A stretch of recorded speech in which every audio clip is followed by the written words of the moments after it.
Hi అండి, అందరికీ నమస్కారం అండి. Welcome to Prashanti cooking and health అండి. అందరికీ ముందుగా స్వాతంత్ర దినోత్సవ శుభాకాంక్షలు అండి. ఈరోజు ఎంతో ఆరోగ్యకరమైన స్వీట్ రెసిపీ చూపిస్తానండి. నూనె కానీ నెయ్యి కానీ అలాగే ఎలాంటి పిండిలు కానీ ఏమి లేకుండా ఎక్కువ మోతాదులో పాలు ఉన్నప్పుడు ఈ స్వీటు తయారు చేసుకోండి.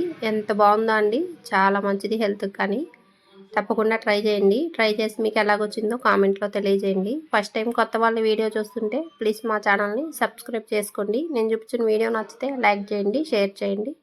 మరి వీడియోలోకి వెళ్ళిపోదామండి. వెలిగించుకోండి, ఒక ప్యాన్ పెట్టుకోండి, కొంచెం పెద్దది పెట్టుకోండి. ఇప్పుడు 1.5 లీటర్ పాలు తీసుకున్నానండి, 1.5 లీటరు. ఇది కానీ ఫుల్ క్రీమ్ ఉండే పాలు తీసుకోండి. నేను గేదె పాలు తీసుకున్నానండి, మీరు ప్యాకెట్ పాలైనా తీసుకోవచ్చు. ఇవన్నీ ఇలా గిన్నెలో అన్నీ వేసేసుకోండి. 3 బాటిల్స్లో ఉన్నాయండి పాలు, ఇవన్నీ పోసేసాను. ఇలా కలుపుతూ ఉండాలి గరిటెతో.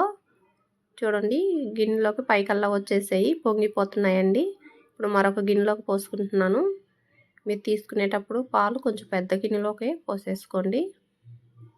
ఇలా అన్నీ పోసుకొని మళ్ళీ స్టవ్ మీద పెట్టేసి మళ్ళీ ఇలాగా కలుపుతూ ఉండాలి.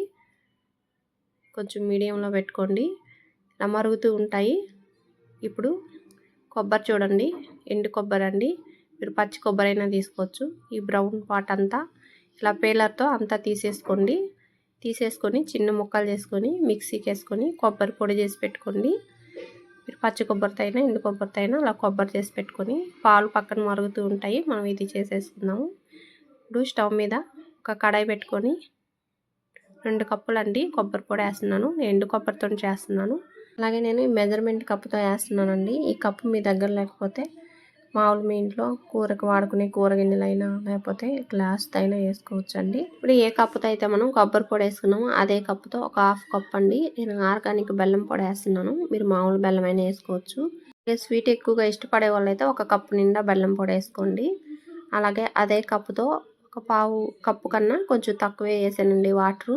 3 టేబుల్ స్పూన్లు అలాగుంటాయి వాటరు వేసుకొని బాగా ఇది 10 నిమిషాల సేపు ఇదంతా బాగా కలిసిపోయి బెల్లం కరిగిపోయి కొంచెం బాగా ముద్దకొచ్చేంత వరకు బాగా ఇలా కలుపుతూనే ఉండాలి. తర్వాత 2-3 యాలకులు పొడి చేసుకొని వేసుకోండి. మంచి సువాసన వస్తా మనం తినేటప్పుడు బాగుంటుంది. ఇలా వేసుకొని ఇది కూడా అంతా బాగా కలిపేసుకోండి. ఇలా కలుపుకొని కొంచెం మీరు గంటితో తీసి చూసుకోండి, ఒకసారి ముద్దకు వస్తుందో లేదో కొంచెం చెక్ చేసుకోండి.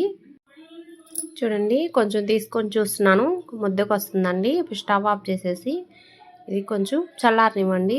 బాగా కాలిపోతుంది కదా, ఇప్పుడే చేసుకోలేము.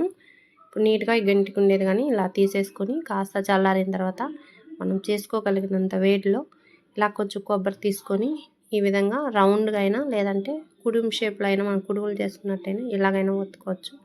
ఇలాగే ఒత్తుతున్నాను. ఇలా కొంచెం గట్టిగా ఒత్తామనుకోండి, చూడండి కొబ్బరి కానీ ఆయిల్ చూడండి ఎలాగ వదిలిందో, చేయి అంతా బాగా ఆయిల్ వచ్చింది. మనం ఏమి ఇవ్వలేదండి, నెయ్యి కానీ ఒక బొట్టు వేయకుండా ఇలా చేసుకుంటే పిల్లలకు కూడా చాలా మంచిదండి హెల్త్కి.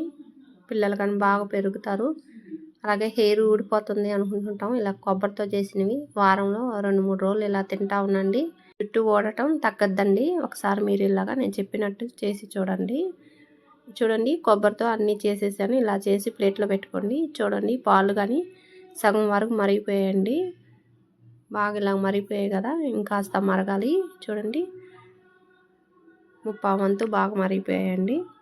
కొంచెం ఉంది. ఈ టైంలో ఇప్పుడు 2 స్పూన్లు పంచదార వేసుకోండి. ఇలాగ 2 స్పూన్లు వేస్తున్నాను. ఇలా వేసుకొని మళ్ళీ బాగా కలిపేసుకోండి. లాస్ట్లో మాత్రం మీరు పక్కకు కానీ వెళ్ళొద్దండి, కింద అడుగు అంటిపోయి మాడిపోయి స్మెల్ వస్తుంది. కొంచెం లాస్ట్లో మాత్రం దగ్గర ఉండాలి, మీరు దగ్గర ఉండి ఇలా కలుపుతూనే ఉండాలి. అండి, పాలంతా మనం ఇలా కలుపుతూ ఉంటే పాలు ఎగురుకోపోయి బాగా ఇలా కోవా వచ్చేసింది. ఇంతసేపు మీరు ఇలా కలుపుతూనే ఉండాలి. ఇప్పుడు స్టవ్ ఆఫ్ చేసేయండి. ఇదంతా ఒక ప్లేట్లోకి తీసేసుకోండి. ఇదంతా నీట్గా తీసేసుకోండి. ఇది కాస్త బాగా చల్లారనివ్వండి. కాసేపు ఇది బాగా చల్లారిన తర్వాత కొంచెం చేత్తో ఇది కొంచెం మ్యాష్ చేసుకోండి. ఇలా అనుకోవటం వల్ల బాగా కోవా సాఫ్ట్గా వస్తుందండి. ఇప్పుడు కోవాని కొంచెం చేత్తో తీసుకొని ఇలా రౌండ్గా చేసుకొని ఇప్పుడు కొంచెం ఇది ఇలాగ స్ప్రెడ్ చేసుకోండి. ఇలాగ అరచేతిలో పెట్టుకొనైనా ఇలాగ అప్పంలాగా అప్పాలు ఒత్తుకుంటాం కదా, ఆ విధంగా కొంచెం ఇలా స్ప్రెడ్ చేసుకొని ఇప్పుడు మనం చేసి పెట్టుకున్న ఈ కొబ్బరి లడ్డూని మధ్యలో పెట్టేసి క్లోజ్ చేసేయండి.